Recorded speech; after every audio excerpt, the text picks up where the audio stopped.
नमस्कार, बहुत स्वागत है आपका। मैं हूं आपके साथ सुमित शर्मा। भोपाल से बड़ी खबर है। शिवराज के मंत्री ने अपनी ही सरकार के मुख्य सचिव के खिलाफ मोर्चा खोल दिया है। मंत्री महेंद्र सिंह सिसोदिया ने मुख्य सचिव के खिलाफ मोर्चा खोला है।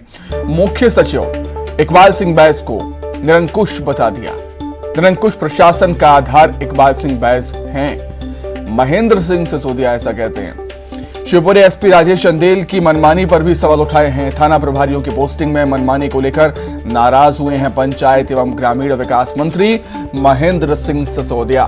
कलेक्टर अक्षय सिंह को पत्र लिखकर जाहिर की है नाराजगी। शिवपुरी जिले के प्रभारी मंत्री हैं पंचायत एवं ग्रामीण विकास मंत्री महेंद्र सिंह सिसोदिया। सिंधिया समर्थक मंत्री हैं महेंद्र सिंह सिसोदिया।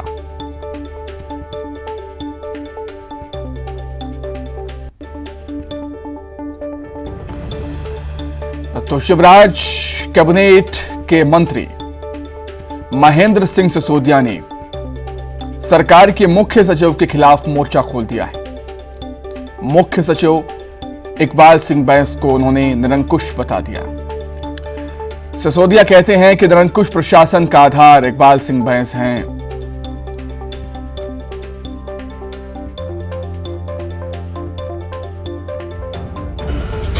हम सबको शिवराज सिंह जैसा व्यक्ति थे, जो मध्य प्रदेश के ही नहीं बल्कि भारत के सर्वोच्च मुख्यमंत्री हैं और सदा बने रहे, ये मेरी ईश्वर से कामना है। किंतु मुख्यमंत्री इतने अच्छे हैं कि शायद उनसे ऐसा कोई न हो, मगर मुख्य सचिव इकबाल सिंह जैसा अधिकारी जो जिसके बारे में मेरे पास शब्द नहीं है, पूरा निरंकुश प्रशासन और निरंकुशता, अगर मैं किसी को इसका मैं आधार बनाता हूँ तो निरंकुश हमारे मुख्य सचिव को ही बनाता हूँ। मेरी नाराजगी हर उस व्यक्ति के साथ है जो हमारे पार्टी संगठन के साथ नहीं काम, जो डुप्लीकेसी से काम करता है, वही मेरा सबसे बड़ा शत्रु है।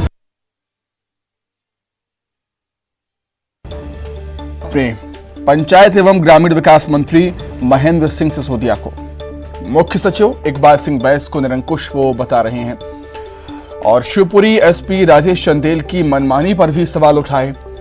थाना प्रभारियों की पोस्टिंग में मनमानी को लेकर नाराज हुए पंचायत एवं ग्रामीण विकास मंत्री।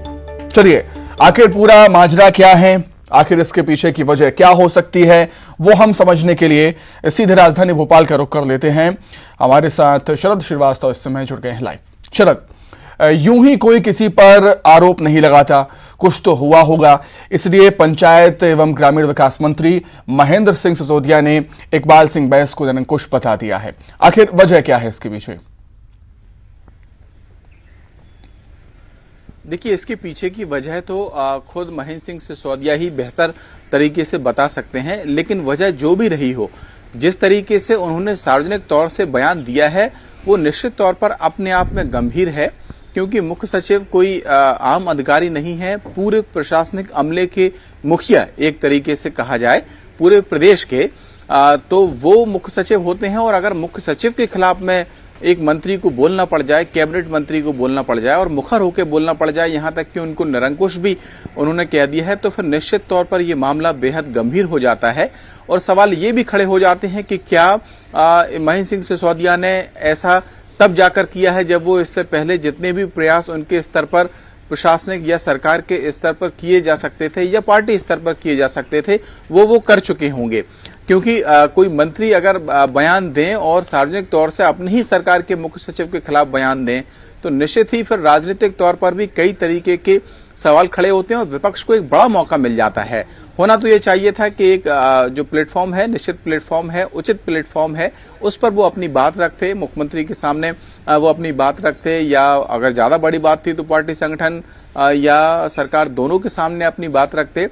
लेकिन अगर वो सार्वजनिक तौर से बयान दे रहे हैं तो फिर निश्चित ही इसके कुछ गंभीर राजनीतिक मायने भी हो सकते हैं। और ये देखना होगा कि अब जबकि महेंद्र सिंह सिसोदिया की ये बात निकली है तो फिर ये कितने दूर तलक जाएगी, और अगर दूर तलक जाएगी तो फिर एक्शन किसके खिलाफ में होगा, क्योंकि सार्वजनिक तौर से बयान देना अपनी ही सरकार को कटघरे में खड़े करने जैसा होता है, और वो भी एक तरीके, और वो भी कैबिनेट मंत्री की ओर से बयान दिया जाना। इतना ही नहीं, एक और जो दूसरा, आप भी उसकी चर्चा कर रहे थे सुमित, दूसरा जो विषय है वो दरअसल शिवपुरी जिले में जो थाना प्रभारियों के तबादले हुए एसपी की ओर से, उसमें उनकी रजामंदी नहीं ली गई। वो मैं यहाँ बता दूं कि वो शिवपुरी के प्रभारी मंत्री भी हैं, तो उन्होंने उसकी शिकायत बजाय किसी बड़े मंत्री यानी कि जो गृह विभाग के मंत्री हैं उनसे करने, या और ज्यादा बात थी तो मुख्यमंत्री से भी वो अपनी बात रख सकते थे, लेकिन उन्होंने कलेक्टर को वो शिकायत लिखी है। वो जो लेटर उनका सामने आया है कथित तौर पर, उस लेटर में वो कलेक्टर से एसपी की शिकायत कर रहे हैं,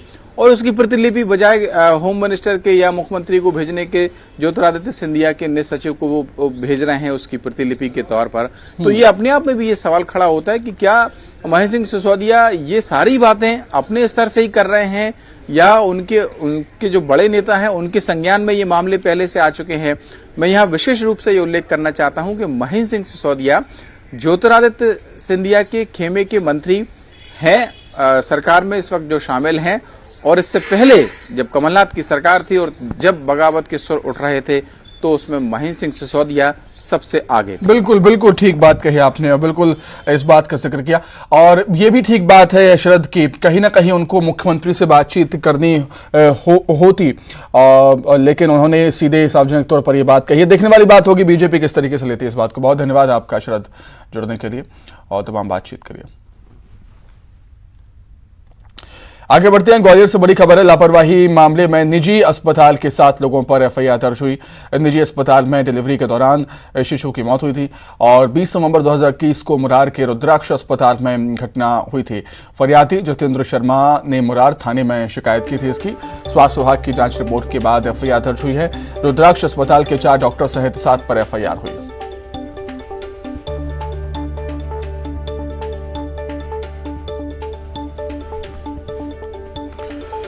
तो लापरवाही के मामले में निजी अस्पताल के 7 लोगों पर एफआईआर हुई है। निजी अस्पताल में डिलीवरी के दौरान शिशु की मौत हुई थी, बच्चे की मौत हुई थी। 20 नवंबर 2021 को मुरार के रुद्राक्ष अस्पताल में ये घटना हुई थी। फरियादी जितेंद्र शर्मा ने मुरार थाने में शिकायत की थी। स्वास्थ्य विभाग की जांच रिपोर्ट के बाद एफआईआर हुई है, और रुद्राक्ष अस्पताल के 4 डॉक्टर सहित 7 पर एफआईआर हुई।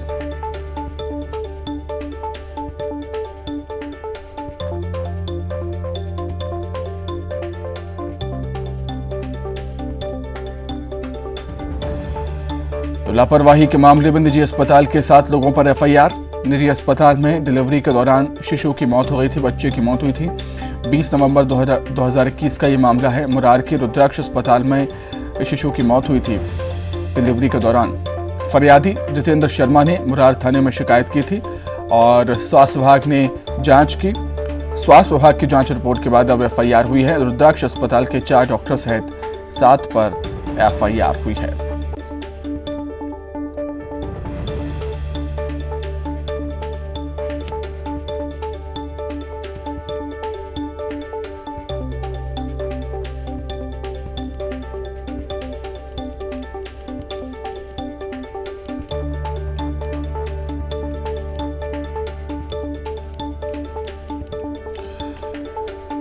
तो रुद्राक्ष अस्पताल में लापरवाही के बाद, लापरवाही के मामले में अब 7 लोगों पर एफआईआर दर्ज हुई है। निजी अस्पताल में डिलीवरी के दौरान बच्चे की मौत हो गई थी। 20 नवंबर 2021 का ये मामला है। मुरार के रुद्राक्ष अस्पताल में घटना हुई थी। ज्यादा जानकारी के लिए सीधे ग्वालियर का रुख कर लेते हैं। सुशील कौशिक इस समय हमारे साथ जुड़ गए हैं। सुशील, करीब एक साल हो गए हैं इस बात को, अब हालांकि 1 साल बाद एफआईआर।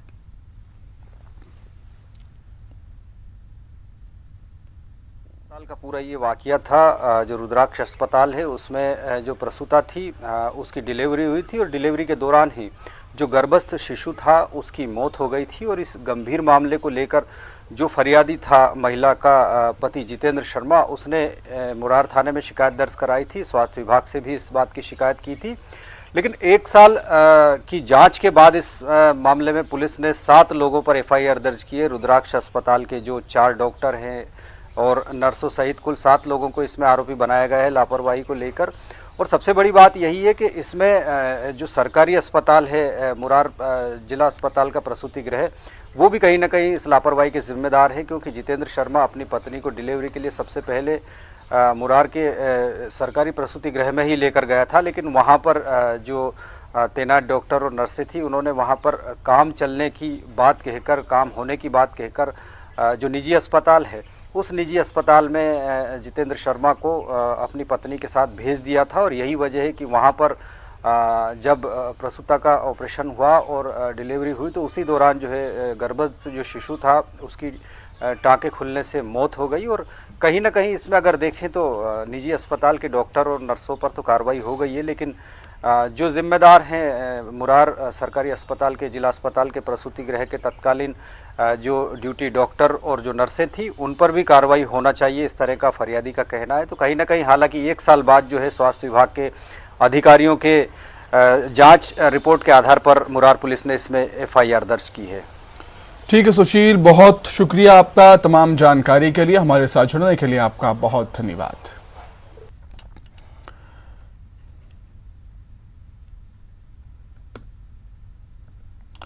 आगे बढ़ते हैं। विंध्य क्षेत्र के दौरे पर VD शर्मा आज जाएंगे सिंगरौली और सतना, कई कार्यक्रम में करेंगे शिरकत। कल रीवा में पदाधिकारियों के साथ उन्होंने बैठक की थी। आज विंध्य क्षेत्र के दौरे पर रहेंगे बीजेपी के प्रदेश अध्यक्ष VD शर्मा और सिंगरौली और सतना जाएंगे, जहां पर कई कार्यक्रम में शिरकत करेंगे, कई कार्यक्रमों में शिरकत करेंगे। और कल रीवा में पदाधिकारियों के साथ उन्होंने बैठक की थी।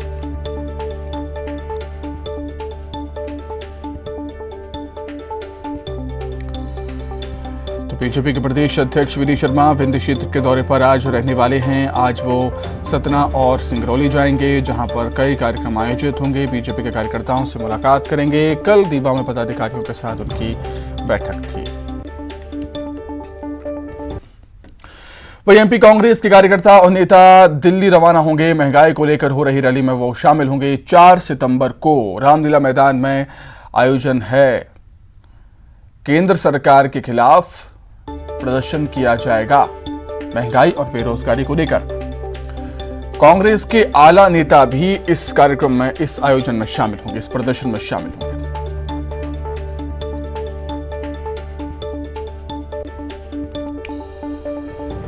तो MP कांग्रेस के कार्यकर्ता और नेता दिल्ली के लिए रवाना होंगे। महंगाई को लेकर रैली का आयोजन कांग्रेस यहां पर कर रही है। 4 सितंबर को दिल्ली के रामलीला मैदान में प्रदर्शन होना है। भोपाल से बड़ी खबर है। 18 जिलों के 46 नगरीय निकायों में चुनाव होना है। चुनाव की तारीखों का ऐलान हो चुका है। राज्य निर्वाचन आयोग ने चुनाव घोषित कर दिए हैं, चुनाव के कार्यक्रम घोषित कर दिए हैं। 27 सितंबर को वोटिंग होगी, 30 सितंबर को काउंटिंग। तो मध्य प्रदेश में 18 जिलों के 46 नगरीय निकायों में चुनाव होने हैं और चुनाव की तारीखों का ऐलान हो चुका है। राज्य निर्वाचन आयोग ने चुनाव के कार्यक्रम घोषित कर दिए हैं। 27 सितंबर को वोटिंग और 30 सितंबर को काउंटिंग। बीजेपी प्रदेश कार्य समिति की बैठक 4 सितंबर को पचमढ़ी में होने वाली थी, लेकिन अब कार्य समिति की बैठक बीजेपी दफ्तर में ही होगी। इस बैठक में जिला अध्यक्ष, जिला प्रभारी, प्रदेश पदाधिकारी और कोर कमेटी के सदस्य शामिल होंगे। वहीं प्रदेश अध्यक्ष VD शर्मा, CM शिवराज, मुरलीधर राव भी बैठक में शामिल होंगे, बैठक को संबोधित करेंगे। बैठक में प्रशिक्षण वर्ग की तारीखों का भी ऐलान होगा और पार्टी के आगामी कार्यक्रमों पर भी चर्चा की जाएगी।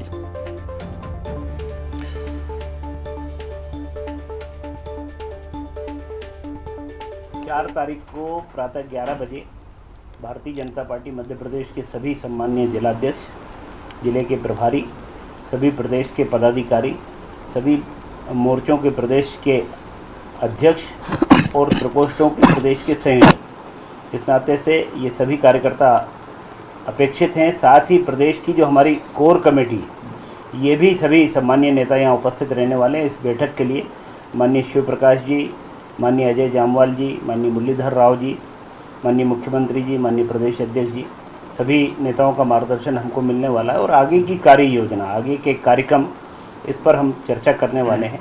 और भारतीय जनता पार्टी क्योंकि सजीव संगठन है, लगातार सक्रिय रहता है, कार्यकर्ता लगातार काम में लगे रहते हैं, इसलिए काम की समीक्षा करना और आगे के कार्यक्रम की रचना करना, ये हमारे इस बैठक का उद्देश्य। हरदा पहुंचे कृषि मंत्री कमल पटेल जिला पंचायत में आयोजित बैठक में शामिल हुए और इस बैठक में उन्होंने बताया कि किसानों से समर्थन मूल्य पर मूंग खरीदी की लिमिट बढ़ाने के लिए केंद्र ने सहमति दे दी है। अब किसानों से 40 क्विंटल प्रतिदिन के हिसाब से मूंग खरीदी होगी। आपको बता दें कि अभी तक किसानों से 25 क्विंटल मूंग खरीदी की जा रही थी, जिसे अब बढ़ा दिया गया है और इसके आदेश भी जल्द ही जारी होंगे। माननीय कृषि मंत्री नरेंद्र सिंह तोमर जी से मिले, माननीय मुख्यमंत्री जी ने भी कृषि मंत्री जी से चर्चा की। मैं कृषि सचिव से मिला जाकर और जब तर्क के साथ बात रखी तो वो हमारी बात से सहमत हुए। मुख्यमंत्री जी भी, केंद्रीय कृषि मंत्री जी भी और सचिव भी, और सहमति बनी कि प्रदेश में 40 कुंटल प्रति दिन खरीदा जाएगा। अभी हम छोटे किसानों का खरीद रहे हैं।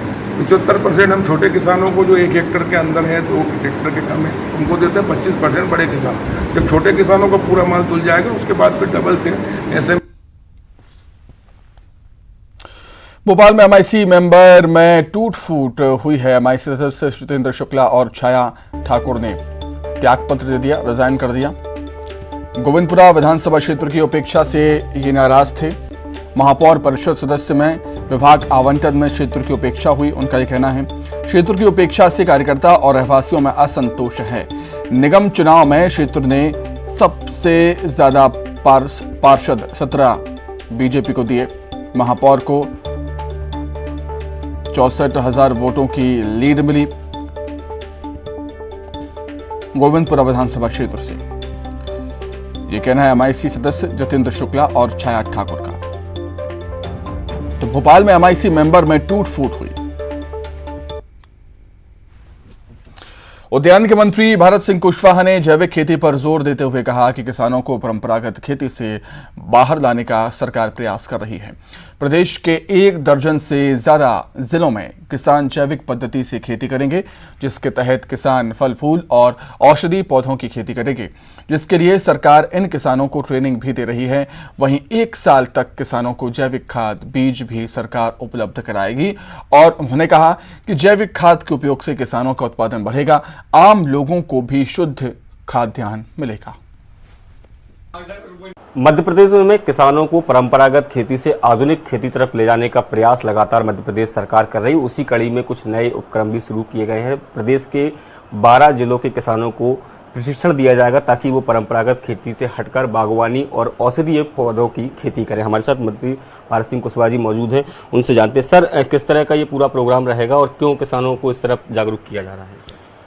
कीटनाशक दवाई और फर्टिलाइजर के वजह से हमारे जो अन्नदाता हैं वो ज़मीन में अधिक छिड़काव कीटनाशक दवाइयों को करते हैं, क्योंकि कई प्रकार के रोग रहते हैं और रोगों की भी उत्पत्ति अगर हुई है तो मैं ऐसा मानता हूँ फर्टिलाइजर जो जब से खाद डालना शुरू हुआ है, जब से कई अनेक प्रकार की रोग बीमारियाँ फसलों में देखने को मिलती हैं। देश के प्रधानमंत्री जी ने और प्रदेश के मुख्यमंत्री जी ने ये आह्वान किया है। मैं देश के प्रधानमंत्री जी को भी दिल से धन्यवाद देना चाहूँगा और मुख्यमंत्री शिवराज जी को भी धन्यवाद देना चाहूँगा। प्रधानमंत्री जी ने ये आह्वान किया है कि हमें स्वस्थ समाज को रखना है, हमारा देश स्वस्थ रहे, हमारा समाज स्वस्थ रहे, इसलिए प्राकृतिक खेती की तरफ हमें लौटना होगा, क्योंकि बगैर प्राकृतिक खेती जैविक खेती के किए बगैर हम रोगों से मुक्ति नहीं पा सकते हैं। और निश्चित रूप से मुख्यमंत्री जी ने कृषि और उद्यान विभाग को स्पष्ट निर्देश दिए कि हमें किसानों को जैविक खेती की तरफ खींचना है, क्योंकि ये समय की आवश्यकता है। मध्य प्रदेश के अंदर जैविक खेती, परंपरागत खेती अगर प्रारंभ होगी तो निश्चित रूप से ये हमारे प्रदेश को भी फायदा होगा और इसके लिए कृषि विभाग, उद्यानिकी विभाग किसानों को प्रशिक्षित करने का काम कर रहा है और ये प्रशिक्षण देना प्रारंभ हो गए हैं जिला स्तर पर, ब्लॉक स्तर पर, और किसानों को केवीके के द्वारा भी प्रशिक्षित किया जा रहा है। इस प्रकार से अधिक मात्रा में किसानों को इस वर्ष प्रशिक्षित करने का काम दोनों विभागों ने रखा है और निश्चित रूप से हमें इसमें सफलता भी मिल रही है। कई किसानों की संख्या जो पंजीयन जैविक के लिए कराते हैं किसान, उसमें भी संख्या में वृद्धि हो रही है। तो ये उद्यान के मंत्री भारत सिंह कुशवाहा जी, इनका साफ तौर पर ये कहना है कि किसानों को आय दुगनी हो और लोगों को शुद्ध अनाज मिले, इसकी दिशा में लगातार मध्य प्रदेश सरकार काम कर रही है और किसान भी उसमें बढ़ चढ़कर हिस्सा ले रहे हैं। कैमरामैन खिलाल सिंह के साथ शैलेंद्र सिंह, न्यूज 18 भोपाल। नर्मदापुरम में बिजली की समस्या के विरोध में बीजेपी विधायक सीतासन शर्मा ने बिजली ऑफिस में धरना दिया। बिजली विभाग के अधिकारियों के आश्वासन के बाद विधायक का धरना खत्म हुआ। विधायक के मुताबिक बिजली विभाग की तरफ से उपभोक्ताओं से मनमाने तरीके से बिजली के बिल की वसूली की जा रही है, जिसको लेकर बिजली विभाग के अधिकारियों से बात की गई, लेकिन समस्या का समाधान नहीं हुआ, इसलिए उन्होंने धरना दिया।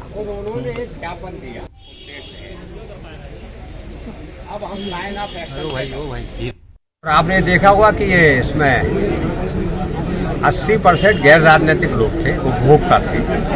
इसका मतलब परेशानी तो थी।